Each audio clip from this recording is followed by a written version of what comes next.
nos apoyáramos todos para platicar sobre el tema. No sé si hayan visto algo, si alguien vio algo, leyeron algo. Sí, Doc, pues sus hojas. Sí, pero ¿te acuerdas? Les hablé sobre que íbamos a ver lo de, déjame ver, déjeme abrirlo para acordarnos. Doc, es que a mí me pidió que preparara así, bueno, no sé si rápidamente, pero lo de fase progresiva, progresiva y reversible. Órale. Sí, sobre eso vamos a hablar. Ah, ok, entonces empezó. Sí, si quieres subirlo para que lo compartas, seguir viendo, y ahorita lo complemento con lo Ah, mío también. ¿Sí? Doc, no hice presentaciones, o sea, tengo notas, pero no son, No le o sea, hace. Está presentación. bien, así hay que hacerlo. Yo subo mi presentación y si quieres tú irnos hablando de eso y Ajá. luego estamos complementando nosotros por acá. ¿Sí? Ah, sí, está bien. Muy bien. Bueno, básicamente así, se los voy a dar a grandes rasgos para no demorarme mucho y llevarme mucho tiempo. Básicamente en el shock hay tres fases, que es la fase pregresiva, la progresiva y la reversible, que también la pueden encontrar con otros nombres. Básicamente la fase progresiva o fase de shock compensada es una etapa precoz en donde los cambios actúan como mecanismos compensadores, intentando conservar la integridad y el funcionamiento de nuestros órganos vitales, y esta respuesta es consecuencia de la activación del sistema simpático y de la liberación de hormonas como la catecolamina, que esta va a ser importante aquí porque es la que va a hacer que entre o que cause la vasoconstricción, provocando un aumento del retorno venoso y del llenado ventricular. Y clínicamente lo vamos a poder observar en los pacientes en la desaparición de las venas de sus manos, pies y extremidades. Y esta desaparición pues va a ser progresiva y habrá consecuencias directas como el desvío de flujo de sangre, que preservará la circulación cerebral y coronaria, y también va a haber una disminución hidrostática del lecho capilar que va a favorecer la entrada del líquido intersticial en el espacio intravascular, que aumentará también el retorno venoso. Pero a pesar de estas consecuencias, la presión sanguínea puede estar en un rango normal, que pues ya sabemos que, bueno, si me equivoco, Doc, me corrige, que asistólica es menor a 120 y diastólica menor a 80. Pero la manifestación de los signos clínicos nos van a advertir sobre la presencia del shock. Entonces tenemos que estar visualizando bien al paciente para saber por el proceso que está pasando. Y es cuando viene ya la fase progresiva o la de descompensación, que es cuando los mecanismos de compensación ya se vieron sobrepasados y ya se logra apreciar una disminución del flujo sanguíneo a los órganos vitales. Y clínicamente esto pues va a causar un deterioro de estos. Y en esta fase la hipoperfusión periférica y la acidosis metabólica se van a hacer más visibles, y básicamente habrá un daño en la microcirculación debido a la formación de agregados intravasculares de neutrófilos, y también habrá formación de trombos intravasculares y procesos donde se van a liberar hormonas como la histamina. Lo que nos va a hacer llegar a la última fase, que es la de shock irreversible, que para concluir, o sea, el paciente pues creo que ya está destinado a morir. Suena feo, pero se puede trabajar en una resucitación del paciente, sin embargo va a ser muy difícil de conseguir, y si se consigue el paciente va a colapsar porque ya tiene un daño en sus órganos vitales, en sus sistemas, y pues va a llegar a la muerte. Y eso sería como a grandes rasgos lo que engloban las tres fases, Doc. Muy bien, Uriel. Miren, Uriel lo que acaba de mencionar es a grandes rasgos de lo que nosotros estuvimos viendo básicamente en la fisiopatología de la sepsis, ¿no? Del shock séptico o sepsis, que ahorita lo vamos a ver más adelante ya para explicarlo de acuerdo a lo que nos explicó su compañero. Entonces, aquí nada, vamos a ver, aquí hay unos factores predisponentes. ¿Se acuerdan que mencionábamos nosotros que en la sepsis hay gente que es muy susceptible, ¿sí? que dependiendo principalmente del sistema inmunológico que tenemos, yo les mencionaba, ustedes de repente se pueden enfermar, sentirse mal de repente, como si les fuera a dar alguna infección, ya sea bacteriana o viral, y de repente al día siguiente amanecen como si nada, ¿no? ¿Eso qué significa? Que tu sistema inmunológico, tus sistemas de los complementos inflamatorios y todos actuaron de una forma defensiva y te ayudaron principalmente a salir adelante del problema de lo que era la contaminación sanguínea y de repente recuperas, ¿sí? En cambio, sobre todo, aquí hay una gran cantidad de personas, sobre todo que les mencionaba yo, las personas, los infantiles, los pacientes diabéticos. Cuando hablamos de diabetes sacarina o diabetes, así la mencionaban antes, sacarina, es la diabetes mellitus, ¿no? Tipo 1 o tipo 2. Sí, entonces, esto dices, bueno, ¿cuál es el paciente? ¿Todos los pacientes son propensos? No. El paciente diabético es propenso cuando se descompensa en una forma crónica o constante, ¿no? Si tenemos pacientes con diabetes que van a requerir alguna extracción y vemos que está muy descompensado, aguas con estos pacientes. Acuérdense, ¿cuál es el problema principal de un paciente diabético? ¿La coagulación o la cicatrización? La cicatrización. La cicatrización. Perfecto. Entonces, esa cicatrización hace que el tejido esté expuesto a una mayor cantidad principalmente de bacterias. Entonces, ¿qué es lo que va a pasar? Si el paciente diabético es descompensado, viene conmigo y cuando platica en la historia clínica vemos que no se cuida satisfactoriamente y requiere una extracción, aguas. Entonces, mejor hay que premedicarlo, darle su antibiótico, darle su analgésico, si hay dolor, y darle a lo mejor algún antiséptico y remitirlo a su médico. O mandarle a hacer una prueba de laboratorio, que después ya vamos a ver cuando veamos diabetes qué pruebas de laboratorio se hacen, para poder nosotros determinar si en realidad el paciente está compensado o no. Si no está yendo a su médico, bueno, se manda al médico, ya el médico se encargará de equilibrar sus niveles de glucosa para que nosotros podamos trabajar sobre un paciente controlado, no descontrolado, de cualquier tipo de enfermedades, ¿sí? Vean, inclusive también tenemos pacientes con cánceres que son propensos también a procesos infecciosos que a lo mejor han recibido quimioterapia, radiación. Hay que esperarse por lo menos de 6 a 1 año después de los tratamientos que ha recibido, ¿sí? Pacientes con enfermedades sanguíneas, con problemas respiratorios como asma, que son también susceptibles, con problemas renales, con problemas de hepatobiliares, enfermedades del intestino, enfermedades, si ven, la gente predispuesta es aquella gente que ya trae un padecimiento. Es como, ejemplo, ahorita el COVID, ¿no? Que te dicen que se cuiden los niños, que se cuiden los de la tercera edad, que se cuiden los que tienen cierto tipo de enfermedad, los que se cuiden los que son obesos, se cuiden. O sea, es la susceptibilidad, ¿no?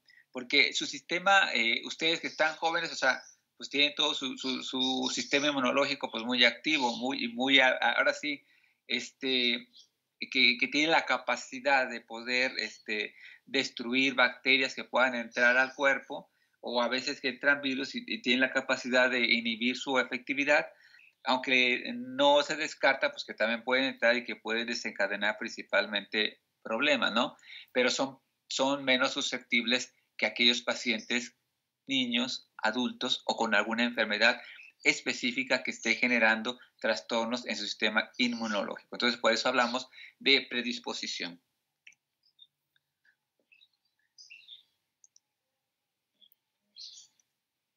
Entonces, hay varias, ya inclusive ya hemos mencionado nosotros algunas causas de shock o de algunas causas de hemorragias, sobre todo cuando hay traumatismos o quemaduras, cuando hay infartos al miocardio, que de repente se genera un derrame, cuando hay embolias pulmonares masivas o cuando hay sepsis microbiana. O sea, cada uno de estos o cada uno de los problemas que se presentan pues van a generar un trastorno o van a generar, ya se acuerdan que cuando nosotros hablábamos de shock, cuando se genera algún shock hipoglucémico, un clon neurogénico, cardiogénico, pues es un padecimiento que ya va a llevar como consecuencia algo irreversible, dependiendo en el estadio o en la fase que se haya encontrado, ¿sí? Entonces, hay un microorganismo, de hecho su compañero Uriel mencionaba dentro de las fases, creo que fue en la fase progresiva, mencionó algo sobre un efecto de reacción como tipo alérgico anafiláctico, ¿sí? Le llaman el superantígeno. Es ahora sí, aquella bacteria o microorganismo que entra al cuerpo, que ahora sí, que tiene gran capacidad principalmente de generar una destrucción, como dicen, una destrucción masiva. No sé si de repente ustedes les hayan conocido que dicen, ay, ¿sabes qué? Le dio una neumonía fulminante y falleció, ¿sí? Entonces, todo depende, hay microorganismos tan potentes que generan una gran cantidad principalmente de efectos, pero ese microorganismo, así como genera lo que es la sepsis, la contaminación principalmente de la sangre, hay un efecto diferente a este superantígeno. Hay una reacción, ahora sí, como de tipo alérgico, como una anafilaxia, ¿sí? Por la misma respuesta, porque de repente hay personas susceptibles a microorganismos, susceptibles a lo que... Y le genera una reacción alérgica. Imagínense, el microorganismo adentro y de repente una reacción alérgica y el paciente de repente pues ahora sí puede morir de algún problema principalmente sobre todo respiratorio, ¿no? Entonces así como entra genera una gran cantidad principalmente de trastornos, ¿no? Vean, aquí se menciona, hay gran cantidad de erupciones difusas, este es lo que lo distingue, este microorganismo o este superantígeno que le llaman, yo le llamo que el superantígeno Superman, que es el que genera una muerte de una forma rápida, ¿sí? Una forma bruta. De repente dices, es que metieron a mi tío, o metieron a un amigo, metieron al hospital, y de repente, pum, que murió al día siguiente por una neumonía fulminante. Recordémonos que en las áreas hospitalarias pues hay una gran cantidad principalmente de microorganismos contaminando toda esa zona que te va a generar reacciones y a veces el cuerpo no soporta y de por sí estás deprimido por todo lo que traes y aparte te entra una bacteria con un efecto tan agresivo que puede conllevar a una muerte de una forma inmediata. Y aquí todo lo que estuvimos viendo, todo lo que pasa en las fases, pues él no tiene tiempo de pasar las fases, las pasa, pero desde la inicial hasta la final en una forma abrupta o una forma muy rápida. Entonces esa es la única diferencia de este superantígeno, que es un microorganismo que tiene una gran capacidad de generar la muerte de una forma muy rápida, ¿sí? Y ya a su compañero los mencionó algo sobre todo de estas fases del shock, la fase no progresiva, la fase progresiva y la fase irreversible. Y le digo, él también mencionó que los pueden encontrar con diferentes, principalmente terminologías, pero básicamente todas se refieren a lo mismo, ¿no? Entonces, si nosotros vamos viendo cada una de estas fases, ¿qué significa cada una de estas fases? Cuando hablamos de la fase no progresiva, dentro de esas fases es lo que yo les decía, a lo mejor empiezas un problema de algún show y tus sistemas compensadores, tu sistema inmunológico se activan, bla, bla, bla, paz, y te recuperas de una forma rápida, sin que tenga que pasar por todas las fases, desde la fase inicial hasta que te lleve principalmente a la muerte, ¿no?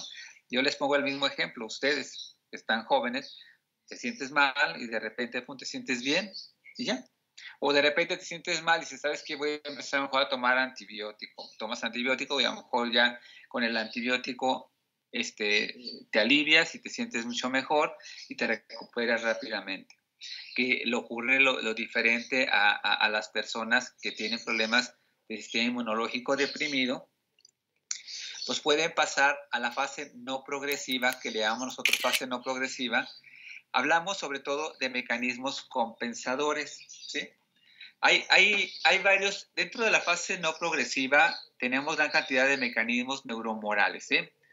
¿Esto qué significa? Que el gasto cardíaco y la presión arterial tienden a funcionar principalmente normal.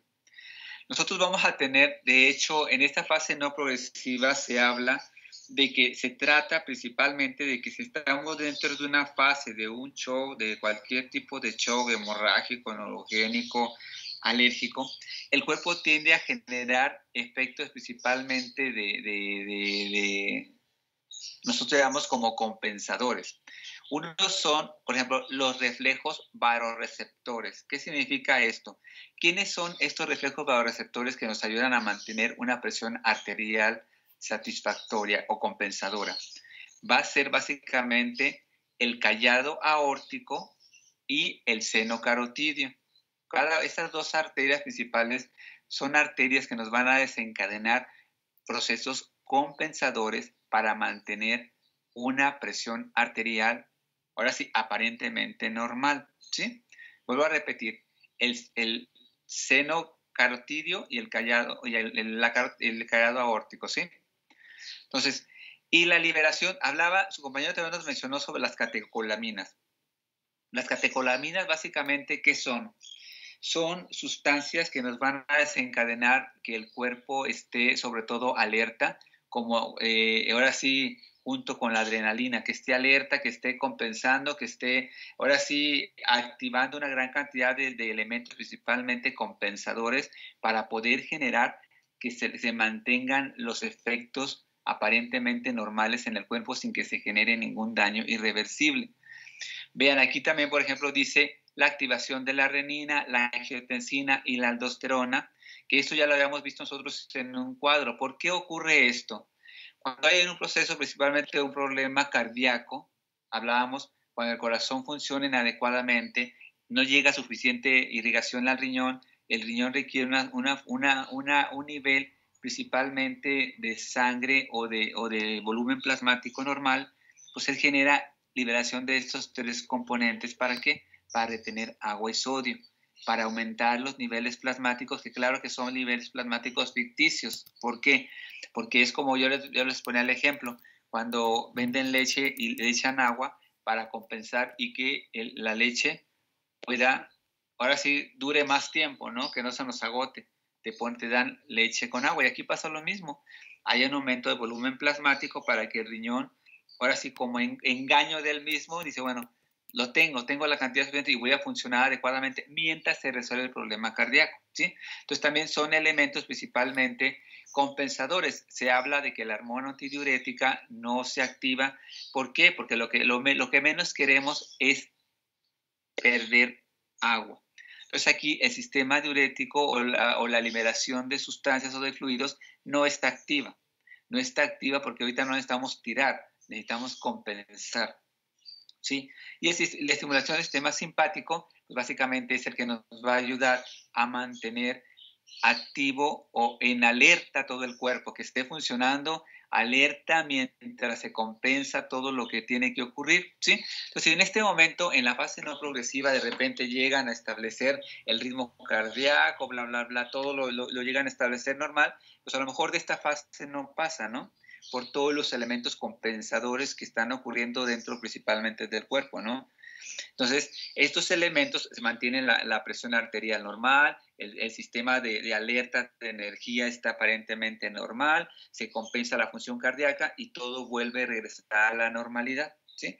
Regresa a la normalidad, inclusive dan diuréticos para volver a estimular la hormona diurética para que empiece a eliminar los fluidos o el volumen plasmático que se había acumulado para que sea eliminado. Si no, lo que va a pasar, esos fluidos plasmáticos que están en una forma anormal, porque son sustancias también contaminantes, entonces tienen que ser eliminados por medio principalmente de diuréticos, o a veces inclusive les llegan a poner como lo que le llaman la famosa sonda Foley, para que a través de esa sonda Foley esté secretando y esté eliminando principalmente a través de la orina todos los componentes o todos los líquidos contaminantes que se utilizaron como efecto compensador al problema principalmente cardíaco, ¿sí? Entonces, si vemos, esa fase progresiva es una fase que tiene reversibilidad. Aquí no hay ningún daño que diga, va a generar daño cardíaco o va a generar, no. Aquí hay elementos compensadores. Por eso hablamos de que el cuerpo es como una computadora tan inteligente que todo está establecido, todo lo compensa para que mientras tienes un tiempo determinado para que puedas recibir atención y que esta fase no progresiva no avance y no te genere principalmente ningún problema, ¿sí? Entonces, dentro de esta fase no progresiva hablamos de todos los elementos compensadores, ¿sí? En La fase progresiva, si se fijan, aquí ya como su compañero lo estuvo mencionando, ya hay varios, ya pueden causar varios trastornos, varias combinaciones o varias, ahora sí, alteraciones principalmente en el cuerpo. Dentro de esta fase progresiva, si se acuerdan, si alguna persona la llegan a generar una reversibilidad o una que lo regresen otra vez a que se compense, probablemente la persona puede recuperarse, pero ya les mencionaba yo que muchas de las veces dentro de esta fase ya progresiva ya puede haber algún daño irreversible, que a la persona ya la puede dejar con algún problema ya de no funcionar. Uno puede ser el riñón, otro puede ser el hígado, otro puede ser a lo mejor pulmón, otro puede ser a lo mejor el corazón o alguna parte principalmente del cuerpo, a lo mejor hay algún otro problema. Si se fijan, todo esto que está mencionado aquí lo estuvimos viendo dentro de la fisiopatología principalmente, que era en los periodos de hipercoagulabilidad, ¿sí? Donde se menciona esto, lo que es el síndrome de dificultad respiratoria aguda, que es donde se genera la gran cantidad, principalmente la activación del factor 12 o el factor de Langerhans, que es a nivel de la vía intrínseca, que se activan todos esos componentes y que generan la formación de una gran cantidad, principalmente de trombos, ya sea con neutrófilos, con plaquetas, con eritrocitos. O sea, es tanta la cantidad de tejido, de fibrina que está formado en todo el cuerpo, que la fibrina arrasa con todos los células que encuentran y empieza a formar una gran cantidad principalmente de trombos que se van a todas las partes del cuerpo a alojarse principalmente ¿dónde? En algún vaso pequeño que se taponea y va a empezar a generar daños, alteraciones en la difusión de nutrientes, colapsar y a veces generar problemas de necrosis de tejido por falta de nutrientes. Entonces, si se fijan, todos los efectos que se generan, hablábamos sobre todo la dilatación de las arteriolas como compensaciones para ver si logro ayudar, pero es tanta la cantidad de formación de trombos que se llegan principalmente a taponear y a desencadenar una gran cantidad de problemas. ¿Sí? Entonces te digo, y en esta fase progresiva es donde se puede presentar principalmente lo que se llama el síndrome de dificultad respiratoria aguda. ¿Sí? Entonces esa es una de las complicaciones que llegan a alterarse en esta parte principalmente de la fase progresiva, ¿sí? Y ya en la fase irreversible, bueno, ya lo había mencionado Uriel, en esta fase, bueno, pues ahora sí ya es básicamente la muerte, ¿no? Es donde ya todos los problemas, daños en una forma general del cuerpo, pues ya se dañó en una forma excesiva y ya causó principalmente muerte de una gran cantidad principalmente de tejidos, que ya la persona pues ahora sí no puede recuperarse, no puede compensar, o sea, no es compatible principalmente ya los trastornos que causó todo ese proceso séptico durante el efecto principalmente de lo que fue la bacteremia, ¿no? Y todas estas fases pues pueden ocurrir en cualquier tipo, principalmente también de shock, tanto de los shock, tanto en la sepsis, en cualquier tipo de shock. Esto puede ocurrir y ya dependiendo principalmente dónde se saca la persona, en la reversible, en la no progresiva, en la progresiva o en la irreversible. Entonces esos son los trastornos que se desencadenan y estas tres fases, bueno, las tres fases se concentran o es como tipo resumen de lo que estuvimos viendo nosotros anteriormente sobre la fisiopatología de los procesos principalmente inflamatorios, ¿no? Que hablábamos de las células antiinflamatorias, de los edemas, del edema, de la permeabilidad por la acumulación de agua, donde hablábamos de la coagulabilidad, donde hablábamos trastornos metabólicos y donde hablamos principalmente de la muerte, principalmente de tejidos, que sería ya dentro de lo que es la fase irreversible. ¿Sí? No sé si se entiendan estas tres fases o quieren que les aclare algo de las fases. Doctor, Sí, dime. entonces, en la progresiva sí puede ser reversible, pero alguna secuela o algo así. ¿En cuál? En la progresiva. Progresiva, sí. Aquí sí ya puede haber secuelas, ¿eh? Sobre todo, mira, depende mucho en dónde se detectan, ¿no? Porque te digo, yo les ponía el ejemplo de cuando ahorita con las famosas modas, el hacer liposucciones, que sabemos muy bien que la liposucción es aparte de la aspiración, ¿no? La aspiración de la grasa. Si el tratamiento de liposucción, lo de que están haciendo para la estética, es como tipo aspirador que llevan como si tuvieran un pico, así hagan de cuenta como una aguja, pero con un calibre mayor, que está aspirando, aspirando. Si tú llegas a tocar un órgano importante, vital, por ejemplo, el hígado, ¿sí? Si tú tocas el hígado con esta cánula, automáticamente lo lastimas o lo dañas o lo perforas. El hígado, ¿cómo crees que va a responder? Hay una hemorragia, activa todo el sistema de coagulación.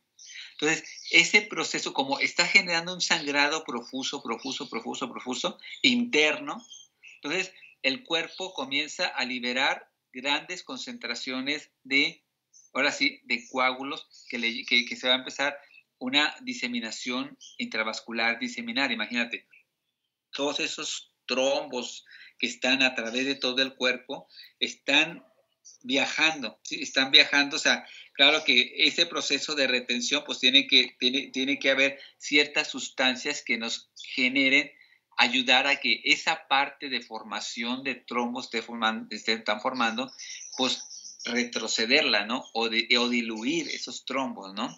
Entonces, es tan rápido el avance principalmente de estos trombos que muchas de las veces es rápido, que dependiendo, porque también hay un cierto tiempo, ¿no? Si de repente un trombo llega a un vaso pequeño, genera la obstrucción y no recibe la atención adecuada para que se genere la dilución de este trombo, pues automáticamente va a generar una necrosis de un tejido interno, dependiendo en el sitio donde se haya generado eso, ¿sí? Entonces, a lo mejor ahí ya dices, de repente dice, bueno, lo atendieron a tiempo, pero hubo una parte que generó el trombo, un taponamiento, pasó el tiempo, ahora sí que mayor del tiempo que se podía esperar para que ese tejido no recibiera una irrigación o una nutrición y sufrió una muerte. Entonces ya se tiene que ver dónde estuvo, y muchas de las veces ocurre a nivel cerebral, ¿no?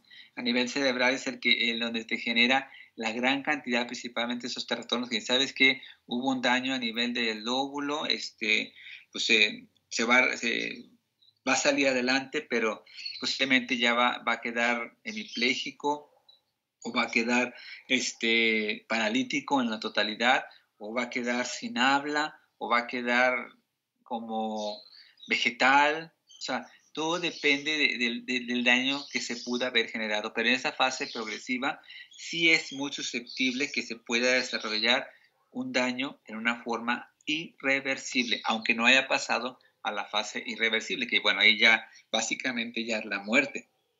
Y eso pasa en algunos tejidos, a lo mejor algunos tejidos dentro de su fase progresiva, a lo mejor si hubo una parte del cerebro que se obstruyó y pasó el tiempo, entonces él ya pasó a una fase irreversible esa parte del tejido, ¿no? Que esa parte del tejido ya sufrió muerte y ya no tiene vuelta atrás, ya no tiene recuperación. Entonces automáticamente la persona ya queda con una lesión a nivel cerebral que va a tener repercusiones si el paciente sale, o sea, como dicen, la libró en ese problema que se generó, ¿sí? Entonces, esa es una de las causas principalmente, que dentro de estas fases, cuando tú vas pasando en estas fases, pues va a haber una gran cantidad principalmente de trastornos, porque en la primera fase no progresiva, si te acuerdas, hablamos sobre elementos compensadores que le dan tiempo al cuerpo para que pueda recibir atención. Pero ese tiempo es tan importante que dices tú, pues ahora sí nadie sabe cuánto tiempo es, ¿no? 1 minuto, 2 minutos, 5 minutos, 10 minutos, dependiendo principalmente también, sobre todo del estado de la persona. Si entre más joven, pues más resistente, ¿no? A lo mejor entre uno más grande, menos defensas, menos aguante, como dicen, y menos sobre todo en los pacientes con problemas inmunológicamente deprimidos, ¿sí? Entonces, te fijas, dentro de la fase progresiva, pues sí ya van a encontrar un problema de irreversibilidad en alguna parte de algún tejido.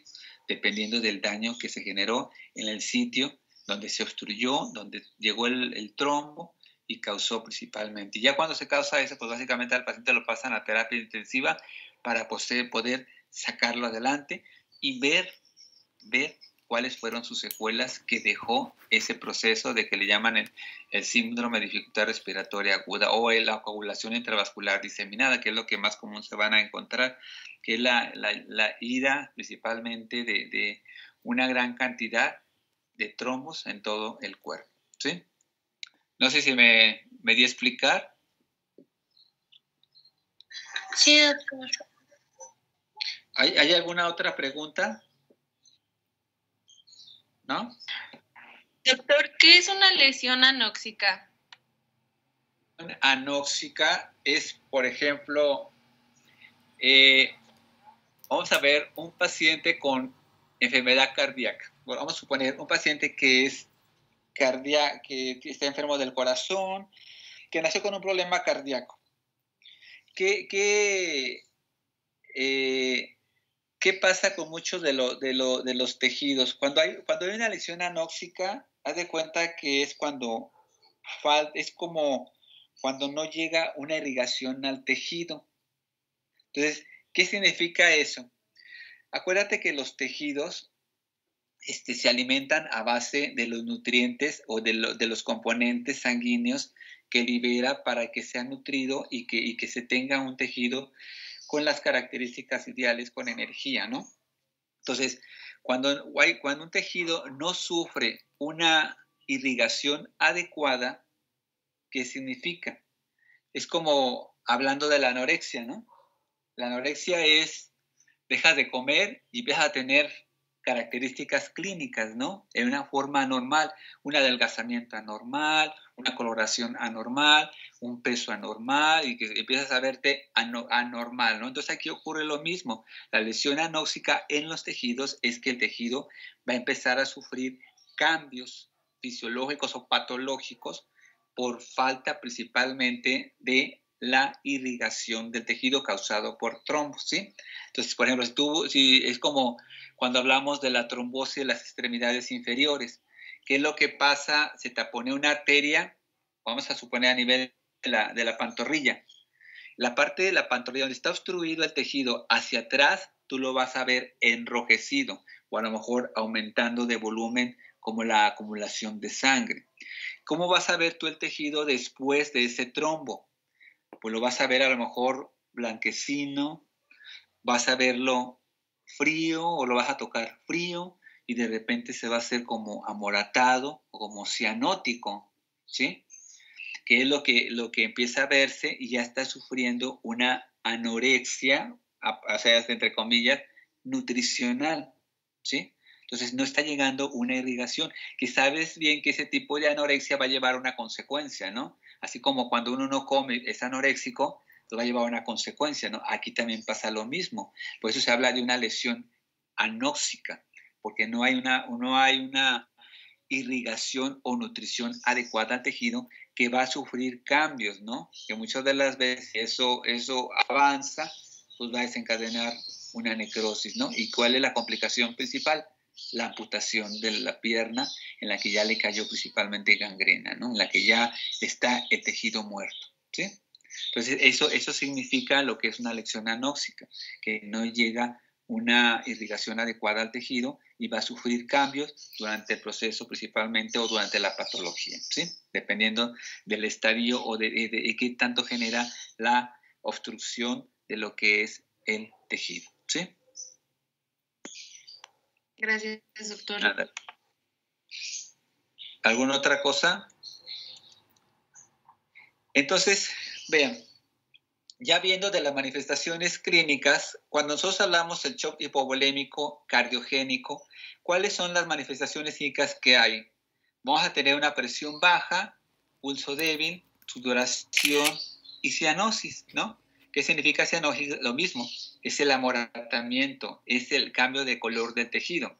Que yo casi por regular les pongo también el ejemplo del paciente, por ejemplo, problemas cardíacos.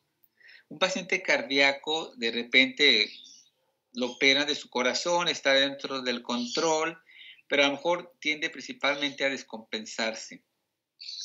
¿Cómo van a ver ustedes, cómo pueden distinguir la cianosis en un paciente con problemas cardíacos?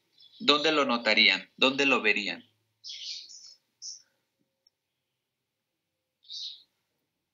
¿Será en las extremidades? Mira, una de esas vas a encontrar en los labios, en las encías, en la lengua, en las uñas. Tú inclusive te vas a dar cuenta cuando se habla de un paciente con problemas cardíacos, que de repente dice que se compensa, se descompensa, que ha estado regular. Chécale las uñas y le vas a ver como tipo cianótico, como ligeramente amoratadas.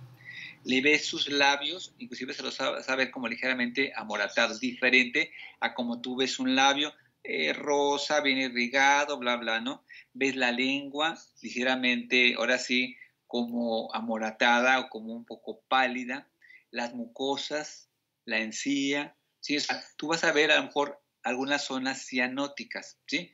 ¿Qué significa eso? La cianosis en el tejido es una falta de oxigenación de la sangre a través principalmente del tejido, que es lo contrario de la anorexia, ¿no? Lo anóxico se va a ver amoratado, muerto, y este se va a ver cianótico de un color morado claro, pero que de repente ya cuando se compensa también el paciente puede llegar a la normalidad, pero básicamente la cianosis es una falta de oxigenación al tejido, que no llega oxigenación adecuada por parte principalmente de la sangre para darle oxígeno al tejido y comenzamos a ver nosotros como cambios de colores en los labios, encía y lengua, o le digo que inclusive en las uñas, no básicamente las uñas, sino el tejido de los dedos que está por debajo de las uñas. Inclusive las yemas de los dedos podemos verlos también inclusive como amoratados o como cianóticos. ¿Sí? Entonces son la característica que nosotros podemos ir viendo en ese tipo de pacientes con el shock hipovolémico y cardiogénico, ¿no? Entonces, ya básicamente el shock séptico, pues ya sabemos principalmente que se va a caracterizar por piel caliente, sonrosada. Básicamente aquí vamos a encontrar todos los efectos de un proceso infeccioso: fiebre, escalofrío, calor, humoración, todos los signos principalmente característicos de una infección, ¿sí? Entonces, esos vamos a encontrarlos principalmente, va a causar ¿qué? Infartos, puede presentarse en hemorragias intensas, en la cual entran principalmente bacterias y ahora sí puede generar el problema principalmente séptico, infecciones bacterianas incontroladas, que yo siempre les remarco mucho, que sobre todo las infecciones bucales hay que tener mucho cuidado porque puede generarse lo que es el problema séptico, y otro principalmente las descompensaciones electrolíticas severas, ¿no? De repente hay personas que llegan o que de repente tienen diarreas crónicas, ahora sí, inespecíficas, que siempre están con diarrea todo el día y todo el día van abajo y no compensan principalmente el uso de nutrientes, el uso principalmente de equilibrantes para lo que es la pérdida principalmente de electrolitos, pues puede desencadenar o desarrollar también principalmente un shock séptico, que puede haber susceptibilidad, porque puede ser un proceso infeccioso que a lo mejor está combatiendo algún tipo de tifoidea o algo, porque de repente cuando nos generan problemas estomacales, casi siempre dice, ay, tengo una infección, y luego nos tomamos algún paliativo, algún medicamento o algo que nos ayude a detener lo que es ahora sí las diarreas, nos ayuda a detener el dolor de estómago. Por eso casi por lo regular es importante, ya cada uno de nosotros conocemos nuestro cuerpo. Ya cada uno puede decir, ay, es que me está doliendo el estómago, pero a lo mejor dices tú, es que no es un dolor como normalmente ocurre, ¿sí? Entonces, cuando ustedes noten algo diferente, casi siempre te dicen, ¿sabes qué?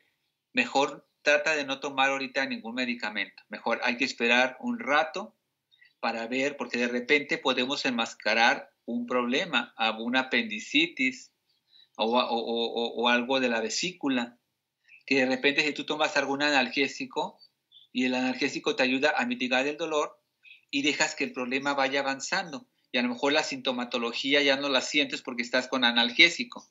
Entonces, por eso la importancia de cuando uno se conoce su cuerpo, siempre hay que ver la manera, desde de repente tenemos un dolor que dices, qué raro, hoy me está doliendo el estómago, pero ahora no me duele donde siempre me duele, ahora me duele en otro lado.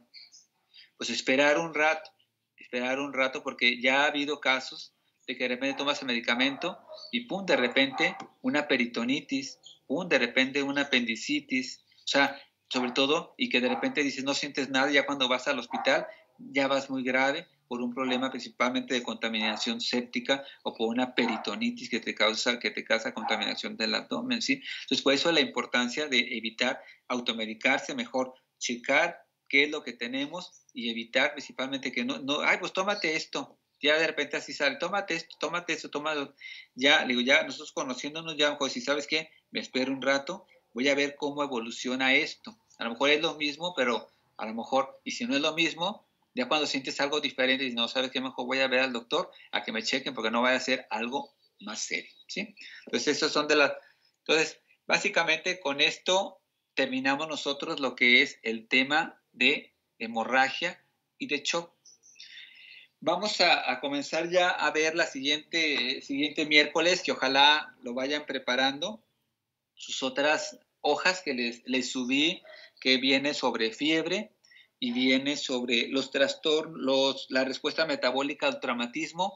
Vayan, hay 3 cuadros, que también es casi derivado de la de urgencias, la de recuperación, la de emergencias, todo eso. También quiero que vayan viendo esos cuadros.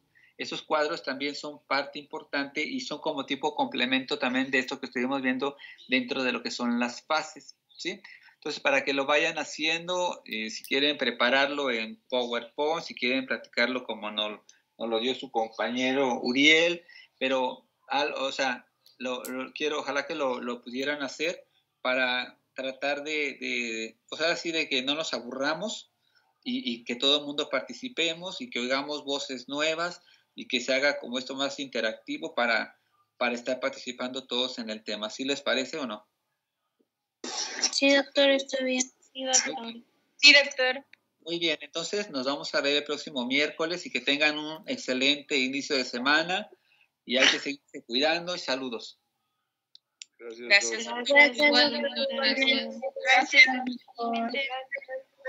Adiós. Tenga buen día.